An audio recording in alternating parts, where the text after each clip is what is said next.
mic check, please. Hey everybody, welcome back to the Ducks Unlimited podcast. I'm your host, Chris Jennings. I'm your host, Dr. Mike Brazier. My name is John Gordon. I'll be your host. And I'm your host, Katie Burke.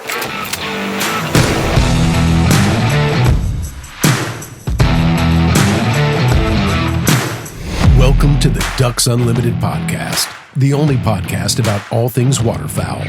From hunting insights to science-based discussions about ducks, geese, and issues affecting waterfowl and wetlands conservation in North America. The DU Podcast, sponsored by Purina Pro Plan, the official performance dog food of Ducks Unlimited. Purina Pro Plan, always advancing.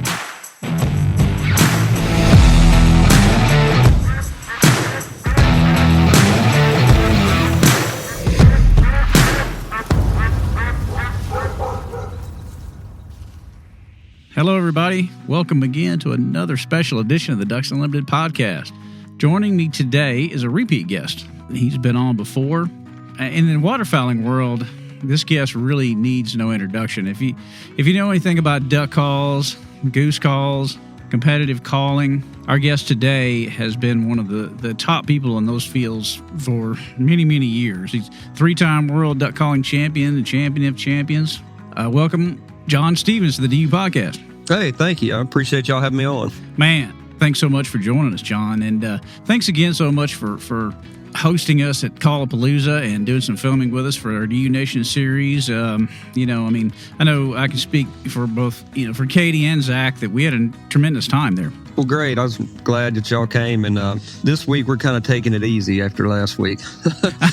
I'll bet. That Callapalooza, yeah, we put a lot of work into that, our staff, and so that's good to hear that you guys enjoyed it, because even though it's our fifth year, that's always something that we, I won't say worry about, but we try to improve it every year, and we hope that everybody enjoys it as much as we enjoy putting it together. Yeah, if you like duck calls or just the duck hunting world in general, I mean, it's really a first-class event. Y'all do a really fine job, I think, of making everybody feel welcome and that they're a part of it. Yeah, well, that's something, we focus on, so that's always good to hear. Yeah, and folks out there, what we're talking about is John's and Rich and Tone's big calling event is Callapalooza, and that's a play on the Lollapalooza music festival name. And it's really a several-day event that celebrates calls. I mean, any other way to put that, John?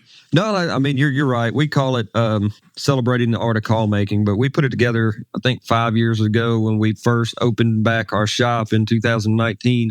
After a fire that we had in 2016. It took us 3 years to get back on our feet and reopen, but we were trying to think of a way, instead of just having a grand opening, to invite other call makers in, because something we actually talked about before we had the fire, but just having a festival where we had other call makers set up here at our place. They could exchange ideas, and call collectors could come and do the same. And really, it was just for this time of year to have a place for call makers and collectors together, share information, trade ideas, and also just help promote, that craft, and not just amongst us, but hopefully get new collectors in, and people that are interested in collecting or call making can come to this event and hopefully get something out of it and get interested in it. When John's talking about collectors, I had really had no idea that there were people out there who were so, what's the best word to use? I mean, just obsessed maybe with collecting calls. There were guys I got to talk to there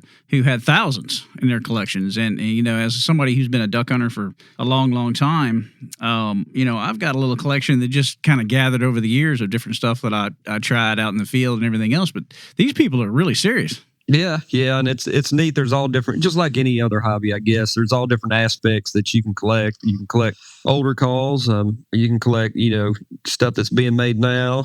You can even break that down even into other categories. I've collected calls since I was 8 years old, and I don't really collect anything but older calls. And I say older, prior to 1960. That's kind of my own, I guess, self-set guidelines for collecting. But man, it's fun. It really is. Like I said, there's such a big history and tradition in call making that, especially in our area, just in Stuttgart and Arkansas in general, Tennessee, Missouri, Illinois, Louisiana. There's a lot of great states that have a rich history from call makers, and just that's really how I got into kind of, I guess, got into duck hunting first at an early age. Then it was competition calling. And man, by 10, 11 years old, I had relatives giving me old calls that they had in their families because I was interested in participating in calling contests. So definitely the collecting part's been a big part of my life as much as actual duck hunting, I guess. Yeah, duck hunting is great because there's a whole another part of it that's around the gear, right, that you need to go. Right, I mean, the calls and the decoys and the dogs and the guns and everything. You can, really get into collecting all of them. I guess I've collected some dogs over the years too. It seems like, I'm down to one at this time, but I usually have 3 or 4. So it's easy enough for me to go off in that direction too. And folks, if you aren't familiar with the J. Stevens line of calls, that's John's custom line. You should go to rntcalls.com and check it out. You're talking about some, and I was looking at the site, John, and I really like some of the real foot style stuff you come up with. Well, there, all the calls that I have actually in the J. Stevens line, I have them online. I need to take them off the website or just have them as examples because honestly, I'm not real productive. I don't make a lot of those.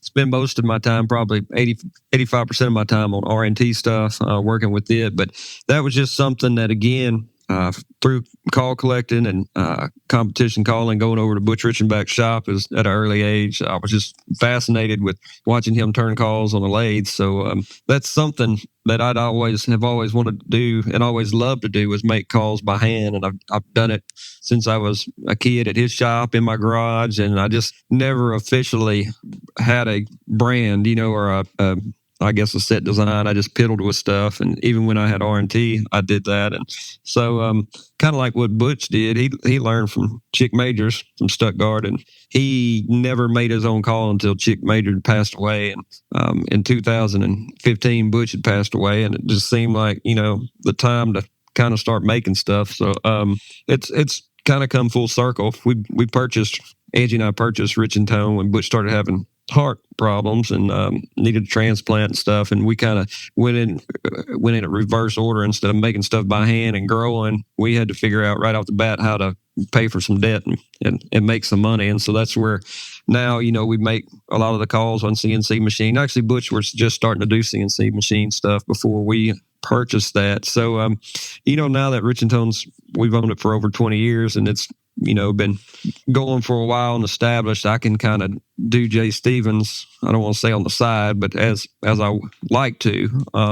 And it gives a neat aspect to our shop because you can come in and tour and see how modern day calls are made. And then I kind of make calls, they're all by hand, but kind of an older way, and they kind of have a vintage influence. They don't really look like calls today. So that's something that I try to do with not just my calls, but everything in our retail front is anything we can do to promote the history of duck calls. That's kind of been our aim for, I guess, the Flying Duck, which is what we call our retail front and tap room. Yeah, and we talked about this, John, that sometimes there's some real blessings inside something that looks, really on the outside like a tragedy, and the fire that happened at Rich and Tone, and that how now it's been transformed into a real destination in the Stuttgart area. And I would encourage anybody, if you're going to be in Stuttgart this season or in the future, to go by Rich and Tone and check out the tap room, the food truck. I tell you, which has got one of the best chicken sandwiches I've ever had in my life, coming out that food truck out there, and have a beer, look at some calls, buy a call. You've got it all going on right there at the shop. Yeah, and that was it's kind of funny is when, like you said, it's never a good thing when you have a fire by any means, but it allowed us to step back. And sometimes you kind of get in a rut doing the same thing every day, and we thought, nothing says we have to build this back like we had it. So we all just kind of gathered and started getting together and spitballing ideas of what if we could do this or do that, what would we change, what could we add. And at first, we wanted to have like a duck calling museum, and we just couldn't really make that happen with our budget the way we wanted to do it. So we started thinking of other ideas. Definitely wanted to expand our retail front and have an area where you could work with people with calls. I wanted to have some custom engraving areas and some other things that you could kind of make your call more custom when you came to visit us. But the real, I guess, unique idea I thought right off the bat was craft beer, and we were just trying to think, of different things that were say handcrafted or something. And it just seemed like at the time craft beer fit in really good with some of the things we were offering. So we went to Little Rock and visited some of the breweries there, and we landed with Flyways, the one that we really liked, and we kind of partnered up with them. And so now we have a tap room in our shop, and we also still do have a vintage call collection that rotates every year. So we were kind of able to do a little bit of the museum, even though it's not a real museum. It's a display of calls. It's over, I think it's like maybe 170 calls. And like I said, we rotate that out every year. But the craft beer thing's been a real big hit. It's brought people in, and it's allowed us to expose them to the history, of duck calls and the craft without just really shoving it down their throat. They can come in, get a beer. Some of our beers are made after call makers. A lot of our coasters have different duck calls and little facts about duck calls on it. We've got pint glasses that have different call makers and dates on them. So we try to, everything we do, we try to incorporate something that has to do with the history of call making without just, like I said, shoving it in somebody's face. It's just kind of little hints of it here and there. Yeah, it's a very cool experience. Like I said, look at the collection of calls y'all have and everything. And I think the Flyway beer selection was pretty cool. You've got names like Pintail and Blue Wing and stuff like that. If you're a duck hunter, it's a pretty cool selection. Yeah, we've also we just added not long ago a over the bar. Sometimes it's kind of hard to see, but we've tried to mount a drake and a hen of every species that's in our Flyway, and we've started adding some more. So because we have a lot of people when they come to Stuttgart duck hunting, they know a duck's a duck, but they didn't know there was this many different types. So we've kind of got a little legend or map that you can look at and to be able to identify all the ducks. So it gives you something else to do while you're just, that's been a nice addition. It's been kind of a struggle to keep it going just because we're in a small area and having people to work. But during duck season, it was great. And it really added to make our place kind of a after the hunt destination. If we're not a late night place, we close at 7 o'clock. So we have a lot of people in during the day visiting, catching up with duck hunters, waiting on custom calls, and just, enjoying each other's company during duck season. Yeah, I can see where it's a real destination spot, and you're right there in the parking lot too with Max Prairie Wing. So all you got to do, go if you need some gear, go over there and swing by the shop, before you leave town. It's a cool destination. Going back to Callapalooza, there was a very cool part of that I got to witness. And that's the custom call build off. Tell us more about that, John. Yeah, when we were putting Callapalooza together the first year, we were trying to think of different events we could have, seminars. Like this year we had a painting class by Joe Bucher that you could sign up for, and the call makers build off just came up as an idea. Like, hey, the way my shop's set up, it's got viewing windows where you can see inside the shop. So wouldn't it be cool if we paired up different call makers? Randomly, we selected the members for the teams and had them compete in a build off during that week. And it's kind of like going off some of the cooking shows or whatever. They get, here's your wood that you can use. You got this time limit. You're going to be judged on, sound, decorative aspects of it, design, different things like that. And each year we've kind of changed up the format and the criteria. So that also keeps everybody on their toes that's in the actual contest. And it makes really a pretty good thing to watch, especially when they're doing the decorative side, because, man, some of the guys that are in there are just totally awesome craftsmen and artists, and it's cool to see them do that. So I think this year we had 4 two-man teams. Each one competed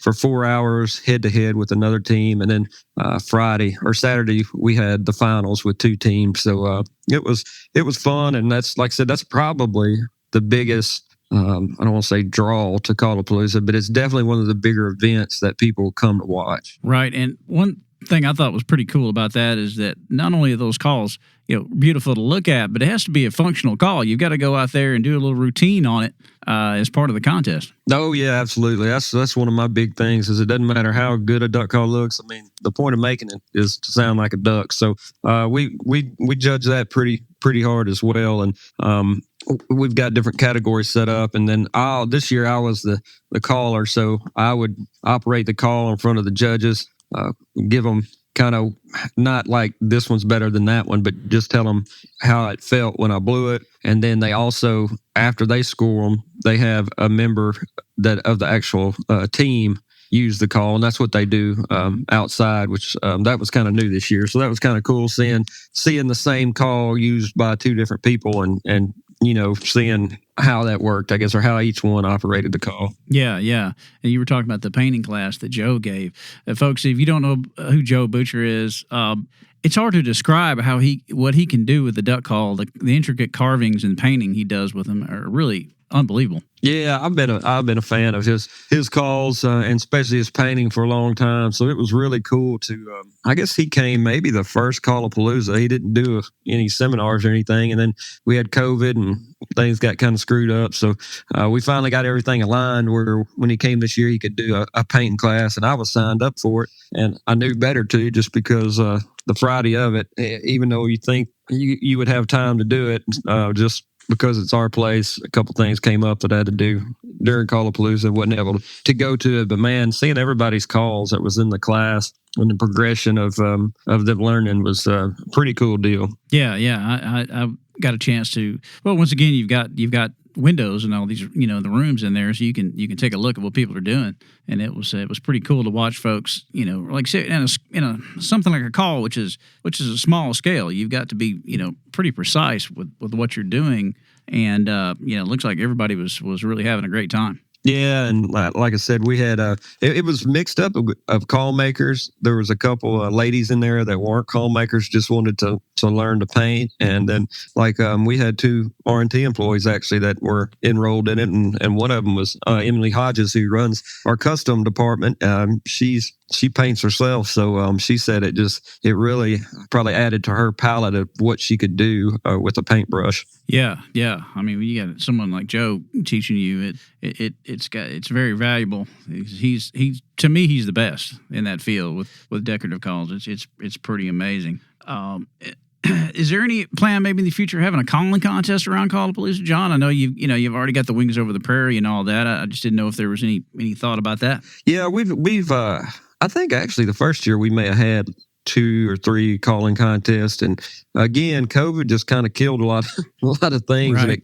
And we didn't have a calling contest or anything that year. And honestly, we just haven't.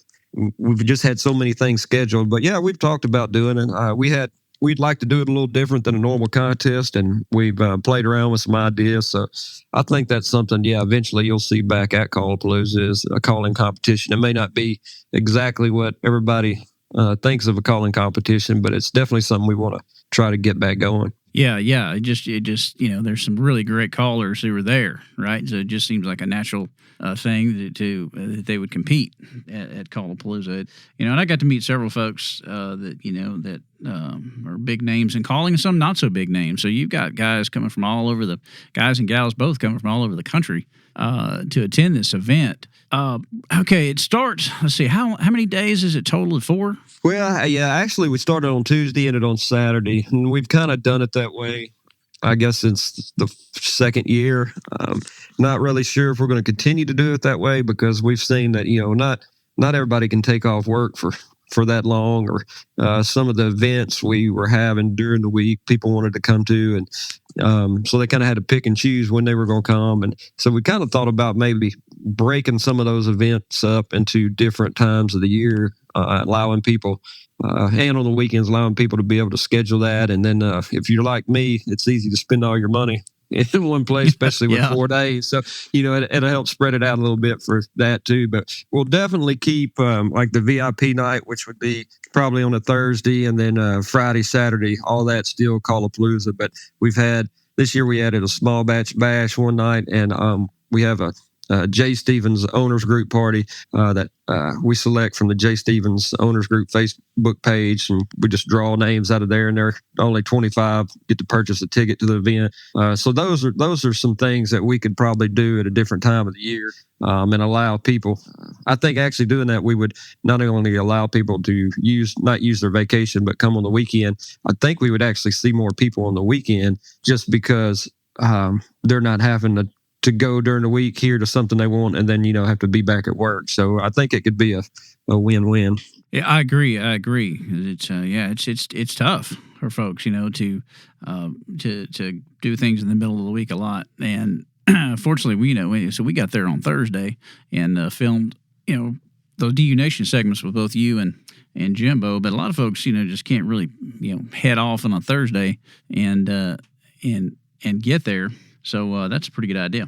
Yeah, so we're still kind of bouncing that around exactly how we're going to do it, but I think we're going to make a few adjustments anyway. How many vendors were at Callapalooza this year? I think we had 50 maybe. I know we had 50 spots set up, so there might have been, like we had a couple that were partners of ours from Express Boats or Gunner Kennel or somewhere like that. But so I'm guessing there's probably at least 40, true vendors. So that was up from last year. I always want to continue to grow it. I'd like to see more people actually attend it besides just us call makers. So that's something we're kind of looking at, is how we can reach other people and let them know about it. Yeah, that was pretty cool. I walked around that little vendor village area right there outside the shop, and if you were looking for a particular call, no matter whether it was duck, goose, it was available. You could find what you needed. Yeah, that's again, that's just kind of been one of our, I guess, visions, is setting it up like that. And that actually, it kind of came back from dating myself back in the 90s when DU had the big expo in Memphis. Right. Man, there was a lot of call makers there set up like that. And so that was just, I always thought that was a cool special time. So it's kind of what we're trying to recreate on a much smaller scale. And like I said, we've had, all the call makers. A lot of call makers have come in, but we've actually had some people that this year, we had a couple from New York. I think actually, no, they said they were from Queens, New York, but they had came just because they've seen it, on online or been talking to other call makers, and they weren't call makers; they were just duck hunters. So that was pretty cool to talk to someone that they were tickled to death, and they've been wanting to come to this event, and they're from New York City, so yeah, it's pretty neat, Yeah, I mean, outside of duck season, I imagine there's not too many folks from outside of Stuttgart come through there. Right. So this kind of event like this, Callapalooza, really gives folks another opportunity to come down to Stuttgart, which I think is a very cool town. It's cool to be around towns if you're a duck hunter that have a real duck hunting culture. Yeah, well, it that's what it's going to have if you want to be around here in the summer, because other than that, you got to battle mosquitoes and everything else. That's right. You got to be passionate for it. I mean, yeah, y'all are right there in the middle of a bunch of farm fields. Rice and beans and corn and everything. It's right there at the shop, because Stuttgart is in the heart of the Arkansas Delta growing area, and there's a reason that so many ducks and geese go there. Yeah. It's I've grown up here, and I love it just the way it is, Yeah. What's interesting, I used to live in El Campo, Texas, and Stuttgart reminds me a lot of El Campo. It was definitely years ago a big rice growing area, and of course the Texas rice base has really mostly shifted to Arkansas. But it's cool that in El Campo and Stuttgart that y'all both have the same high school mascot, the Rice Birds. And I thought that was pretty. I didn't know that. That's the only place I've ever seen the Rice Bird as a mascot in Stuttgart. So those places with big time waterfowling cultures are really similar. Yeah. Well, that's neat. You learn something every day.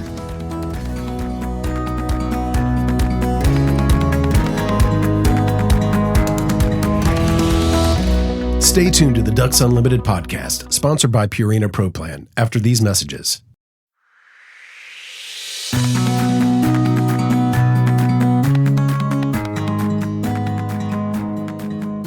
Any changes coming up for next year? We're always trying to add events and do things different. And we rely a lot heavily on the feedback we get. We send out surveys to people after that. I know we always change the call makers build off of.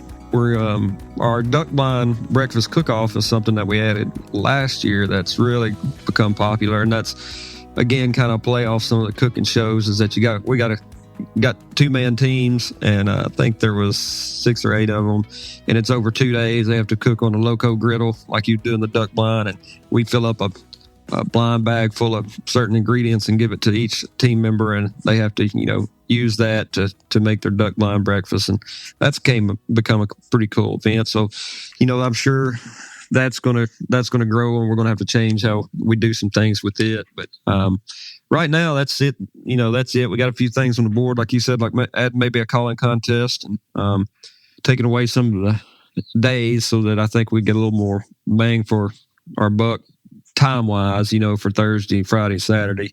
But really, that's just we're trying to focus as much as we can on just getting that message out there and getting more traffic through here, just to expose them to the craft and also, for our vendors as well. Right. Yeah, and I was fascinated by that cook-off. I was watching it on Friday, and it reminded me of Chopped. Right, it was a similar theme. Right, yeah. You've got a certain amount of ingredients and time to work with, and you got to create a duck blind breakfast. I mean, the premise of it is awesome. Yeah, I thought that was actually Jim Ronquist and Blake Fisher had the idea after somewhere they were traveling, filming RNTV, and they just kind of everywhere they were going. I think in Missouri somewhere they were. Whoever they hunted with, and one day, the next day, they were always having breakfast, and they got to saying, "Well, I like this better than that." And so then they just started thinking, "What if we had like a cook-off?" And it really turned into be a pretty cool event. Yeah, I've had every kind of duck blind breakfast I think there is, from honey buns to really elaborate stuff, and then blinds that have stoves and everything in them, bacon and eggs and toast and everything else. So it really, the breakfast is part of the duck hunting experience. Yeah, there's no doubt. That's one thing that's cool about duck hunting and waterfowl hunting in general, is just all the different parts, or that just kind of makes up the duck hunting culture, or the fabric of the duck hunting culture. I mean, from breakfast to calls to, like you're saying, decoys, people that make decoys. I mean, there's so many different aspects that to me that makes waterfowling enjoying. So it's a cool sport. Yeah, it is. There's no other hunting sport like it. You think about big game, deer hunting, right? Well, there's not, there's calls and decoys and everything like that, but there's not really, a custom deer call culture or anything like that built around it. So it makes waterfowling unique. Yeah, and duck hunting is such a social sport too. I think that's another aspect of it. That's very true. I tell folks all the time that's what really drew me into it as a kid, was the fact that you didn't have to sit there and be quiet all the time and all this. And you could really have camaraderie in the blind and hunt with other folks, like-minded people, and it really made it really attractive to me. That I just, sitting on a deer stand waiting by yourself is not appealing. Yeah, I understand. Yeah, and calling it too is another big part of it. Being able to call to those ducks, see them react, bring them in. I mean, that's an aspect of it that makes it a lot of fun. Yeah, and that's probably, there's so many different aspects that people enjoy, whether they're a marksman or whatever. Calling to me is one of the biggest draws to duck hunting. And there's a lot of times I let ducks come in and out. I feel like you got to totally fool them before you shoot at them. And that's just, everybody does it. Right. Does it different, and that's what I think we get the most enjoyment out of. Oh, I love sometimes just let groups of ducks go, especially big groups. Just call them, fool them, and let them go. Right. You don't have to harvest the game to really enjoy the experience, and that's another great aspect of waterfowling that a lot of people enjoy. But yeah, and that's I guess that's kind of goes back to Callapalooza.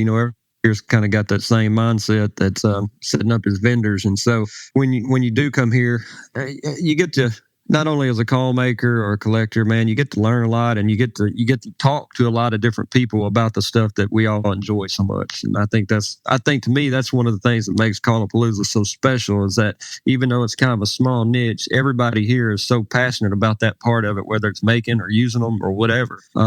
That's why I just want to really try to get that message out there to people that maybe are interested in it or don't really know about it, because it's a great place to expose people to that, because you have so many different sources from different parts of the country here in this one spot. Oh, that's right. I was walking around the parking lot just fascinated by all the different license plates from the different states. There were people that had come in from all over the country to the event, so it really adds that flavor to you. So you've got not just the southern calling community, but a lot of folks from the Midwest and the North. Yeah, and I'll tell you too, I'm always hard on us, thinking, well, we could have done a little better job promoting it or getting people here doing things. But after the whole weekend was over, we had one young man that was 13 years old that came here named Tucker Sherrard, I think so you pronounce his last name. He's from Tennessee. He made 3 or 4 of us little bitty miniature decoys. But he is interested in call collecting. He bought an older call while he was here. And, to me, that's what the whole event was about is educating and getting younger guys, which he knew a little bit about it before he got here. But just seeing those younger people getting involved in this sport and hobby, I mean, that's the whole reason we did it. And that one instance, made everything the whole week worth it to me. Yeah, that's something I really noticed. A lot of families were there at Callapalooza, with their kids, and everybody was enjoying it and having a great time and really introducing these young people to that culture. Like I said, it's the future of it. Yeah, and for there's more probably younger people. Well, there's no doubt there's younger people involved in call making than call collecting, but within call collecting and decoy collecting, the base of it is I'm on the young end of that base. So right. I'm 50, so that says a lot. And and I don't know if that's something as you get older you get into or what, but man, there's so many cool things out there in history. Kind of pass it on to the next generation, and like I said, I know there's a lot of collectors that get into it when they're older, but man, it'd be so cool to see, this parking lot full with younger people that were interested in collecting. Exactly. Do y'all have a date arranged set for next year yet? We don't. What we try to do is we try to take kind of a few weeks off and then kind of start meeting back on it, let everything soak in and discuss when we are. More than likely, it's going to be the same week. We've done it for the last 2 years, the day after the Tuesday after Memorial Day, but I hate to say that now. And then if we change it, everybody's like, well, you said it was this day, so. Yeah, right. That's worked out to be a good time of the year for us. I know you got graduate things going in May, but for us, if we want to have it outside, April, it rains, and March, you never know what you're going to get in March. We've had to move stuff inside from, weather. So that time of the year, middle of May to June is probably going to be about when it's going to be again. Gotcha. And I guess anyone can look up, type in Callapalooza on a search in the future and it'll bring it up. Oh, absolutely. And on our website, we have in the top left corner, we have a section on Callapalooza. So as we add things to it, update stuff, it's all in there. Any of our events are listed in there.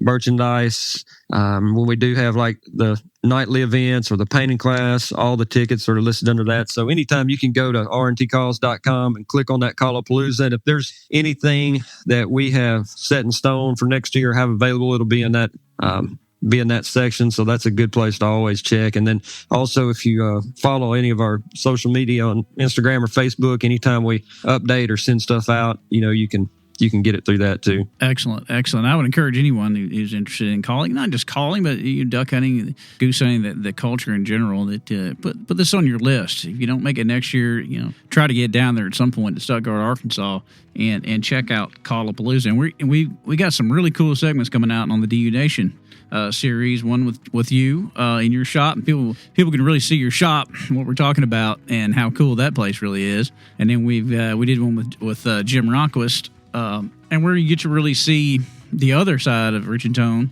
like you said, the CNC production and all that's on Jimbo's film. So like I said, if anybody is more interested in Callapalooza, check out DU Nation on YouTube, and you can see this stuff firsthand. Man, and we appreciate y'all doing that, and hopefully, man, through those 2 programs and some of the stuff that we're doing, hopefully we can get that message out there and maybe expose some new people to the art of call making and collecting. Man, I know you will. It's like I said, it's a very cool event, Callapalooza. You should, like I said, it should be on everybody's list to check it out. Well, John, thanks so much for being on the DU podcast again. I mean, you're a tremendous guest, and we appreciate it very much. Oh man, well, anytime I can be on and help you guys, I'll be more than happy to. All right. Thanks a lot. Thanks so much for listening to the Ducks Unlimited podcast and supporting wetlands and waterfowl conservation. Thank you for listening to the DU Podcast, sponsored by Purina Pro Plan, the official performance dog food of Ducks Unlimited. Purina Pro Plan, always advancing. Be sure to rate, review, and subscribe to the show, and visit ducks.org/DU Podcast. Opinions expressed by guests do not necessarily reflect those of Ducks Unlimited. Until next time, stay tuned to the Ducks.